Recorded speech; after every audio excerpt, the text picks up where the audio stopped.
சாமியார் எதுவும் பேசாமல் கிராமத்தை முழுவதும் சுற்றி பார்த்தார். அவர் பார்த்தது கிராமம் முழுவதும் குப்பை, அழுக்கான தண்ணீர், யாரும் கவனிக்காத சூழல். சில நேரம் அமைதியாக இருந்த அவர் மக்களை எல்லாம் கூப்பிட்டு ஒரு பெரிய மரத்தை காட்டினார்.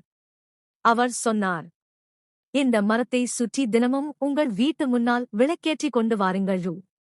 அனைவரும் சேர்ந்து இங்கே சாமியை வழிபடுங்கள். 1 மாதம் தொடர்ந்து இதை செய்யுங்கள். அப்படிச் சொல்லிவிட்டு அவர் கிராமத்தை விட்டு சென்றார். மக்கள் அவர் சொன்னபடி தினமும் விளக்கு கொண்டு வந்து அந்த மரத்தை சுற்றி வைத்தார்கள். வழிபாடு செய்ய ஆரம்பித்தார்கள். ஆனால் அந்த இடம் குப்பையாக இருந்ததால் விளக்கு வைக்கவே மக்கள் முதலில் அந்த இடத்தை சுத்தம் செய்ய ஆரம்பித்தார்கள். 1 நாள், 2 நாள், மெல்ல முழு கிராமமும் சுத்தமாக மாற ஆரம்பித்தது. 1 வாரத்தில் நோய் குறைந்தது. 1 மாதத்தில் மக்கள் ஆரோக்கியமாக மாறினர். 1 மாதம் கழித்து சாமியார் மீண்டும் வந்தார். மக்கள் அனைவரும் நன்றி கூறினர். ஐயா, எங்களை நீங்கள் காப்பாத்திட்டீங்க. சாமியார் சிரித்தார்.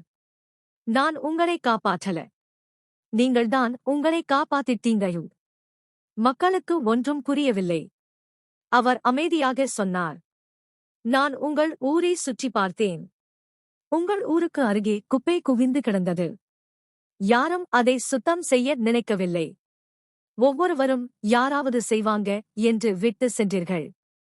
அதனால்தான் அந்த இடத்தில் விளக்கு வைக்கச் சொன்னேன்.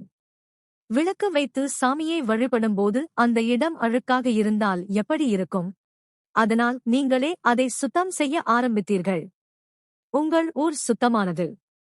அதனால் நோயும் குறைந்தது. நீங்கள் ஒற்றுமையாகவும் ஆனீர்கள். சாமியார் இறுதியாக சொன்னார், நோயை விட மனிதனின் அலட்சியம்தான் மிகவும் ஆபத்தானது. அதை சொல்லிவிட்டு அவர் அமைதியாக நடந்து சென்றார்.